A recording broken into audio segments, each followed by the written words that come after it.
श्रीमद् भगवद गीता अध्याय 5 श्लोक 12 श्लोक युक्त क्रमफल त्यक्त्वा शांति मानोक्ति नैष्टिकीम अयुक्त कामकार्यण फले सक्तो निबध्यते। उच्चारण युक्त कर्मफलम त्यक्त्वा शांतिम अपनोति निस्थितिम अयुक्तम कम कारेण पहले सक्ता निबध्यते। श्लोक का सरल अर्थ, जो व्यक्ति योग युक्त होकर अर्थात समत्व भाव से कर्म करता है और अपने कर्मों के फलों को भगवान को समर्पित कर देता है, वह निश्चल शांति आध्यात्मिक शांति को प्राप्त कर लेता है। किंतु जो अयुक्त अर्थात जिसका मन सांसारिक वासनाओं में फंसा हुआ है और कर्म के फलों की इच्छा से बंधा हुआ है, वह हर कार्य में बंध जाता है और मोह माया में बसता चला जाता है। गहराई से व्याख्या। एक युक्त का मतलब है, यहाँ युक्त से अभिप्राय है ऐसा साधक जो भगवान में स्थिर बुद्धि रखता है और कर्म को सेवा समझकर करता है, न कि अपने निजी स्वार्थ के लिए। उसके लिए हर कर्म एक भक्ति है, सेवा है। जैसे एक किसान मेहनत करता है मगर उसके मन में फल की अपेक्षा कम और अपने धर्म निभाने की भावना ज्यादा होती है। 2. कर्मफलम त्यक्त्वा का अर्थ, कर्म का फल त्यागने का मतलब यह नहीं कि मेहनत का परिणाम न मिले, बल्कि उसका भाव है कर्म का फल मेरी स्वामित्व की वस्तु नहीं है। जो फल मिलेगा वह भगवान की इच्छा से मिलेगा और उन्हीं को समर्पित रहेगा। जैसे तुम भोजन बनाते हो पर परोस कर भगवान को अर्पित कर देते हो, खाते तो तुम हो लेकिन मन में भावना है कि यह भगवान का प्रसाद है। 3. शांति मानोक्ति नैष्टिकीम, ऐसा व्यक्ति जीवन की उस परम शांति को पा जाता है जो साधारण लोगों के लिए दुर्लभ है। यह शांति मन में होती है, बाहरी परिस्थितियां उसे विचलित नहीं कर सकती।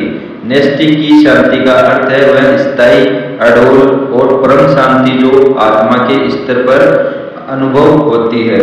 और अयुक्त कामकार्यण, इसके विपरीत जो व्यक्ति अयुक्त है यानी जो भगवान से जुड़ा नहीं है, वह कामना और वासना के वश में होकर कर्म करता है। उसका हर कर्म उसके स्वार्थ और भौतिक इच्छाओं की पूर्ति के लिए होता है। जैसे कोई व्यक्ति व्यापार करता है सिर्फ धन कमाने के लिए, उसे सेवा धर्म या संतोष का कोई भाव नहीं होता। फले सक्त निभेते, जो व्यक्ति कर्मफल में आसक्त है वह बंधन में बन जाता है। हर नया कर्म उसके लिए एक नया बंधन बन जाता है और यही जन्म मरण के चक्कर को जन्म देता है। आसक्ति ही बंधन है। फल मिलने पर अहंकार और न मिलने पर दुख, यही उसका चक्कर बन जाता है। एक छोटी कथा द्वारा समझिए। एक संत अपने शिष्य को कहते हैं, तुम बगीचे में काम करो पर याद रहे कि यह भगवान का बगीचा है, तुम माली हो, मालिक नहीं। फल आए तो भगवान को अर्पित करो, जो मिलेगा वह प्रसाद समझकर लो। शिष्य ने वैसा ही किया। धीरे धीरे उसका मन निर्मल हो गया, वह काम करते हुए भी शांत रहने लगा। एक दिन किसी ने पूछा, तुम दिन भर मेहनत करते हो, थकते नहीं?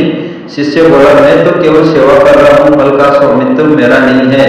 यही है कर्मयोग का वास्तविक स्वरूप। इस श्लोक का आधुनिक जीवन में संदेश, सेवा भाव से कर्म करो, परिणाम की चिंता छोड़ दो, उसे ईश्वर पर छोड़ दो। इच्छाओं में बहकर कर्म मत करो, बल्कि अपनी आत्मा की शुद्धि के लिए कर्म करो। यही मन की शांति और मोक्ष का मार्ग है। निष्कर्ष, कर्म करो लेकिन फल में आसक्त मत बनो। भगवान में मन को जोड़कर सेवा भाव से काम करो, यही कर्मयोग है और यही परम शांति का मार्ग है। कहानी सेवा यशोदा। बहुत समय पहले एक गांव में दो मित्र रहते थे, राजू और रघु। दोनों का काम एक जैसा था, खेत में मेहनत करना, फसल उगाना और उसे बेचकर जीवन चलाना। मगर दोनों के सोचने का तरीका बिल्कुल अलग था। राजू का नजरिया, राजू अपने खेत को भगवान का बगीचा मानता था। वह सुबह खेत पर जाता और मन में कहता, हे प्रभु, मैं तो केवल तेरा सेवक हूँ, तू ही मालिक है। ये खेत, ये बीज, ये पानी सब तेरा है। मैं तो बस अपनी ड्यूटी कर रहा हूँ। फल देना न देना तेरी मर्जी, जो मिलेगा उसे तेरा प्रसाद समझकर स्वीकार करूंगा। राजू खेत में दिन भर परिश्रम करता था पर थकता नहीं था। उसे किसी भी नतीजे से कोई फर्क नहीं पड़ता था।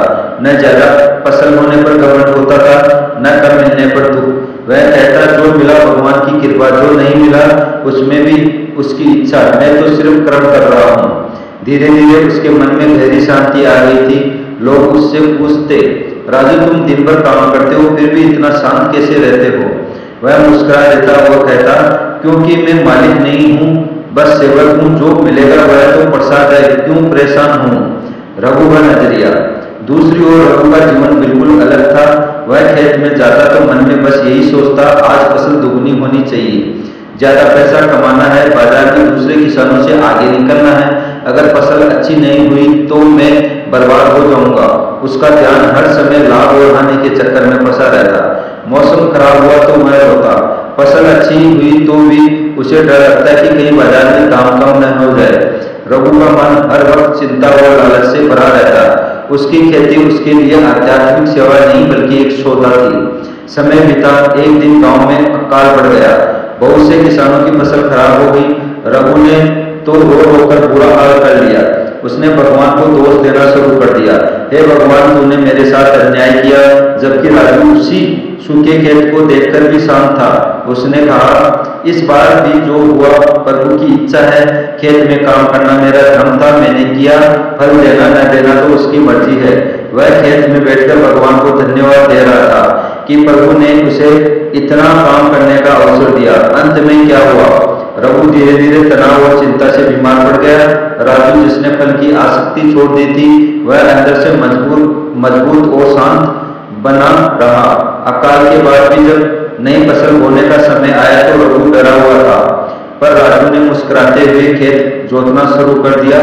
सेवा का अवसर फिर मिल गया। प्रभु धन्यवाद। लोगों ने कहा, यही है सच्चा कर्मयोगी।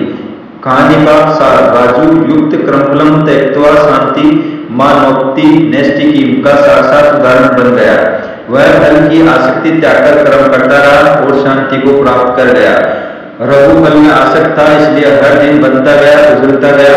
आपको क्या सीख मिली? सेवा समझकर काम करोगे तो शांति मिलेगी, स्वार्थ और फल की चिंता में फंसोगे तो बंध जाओगे।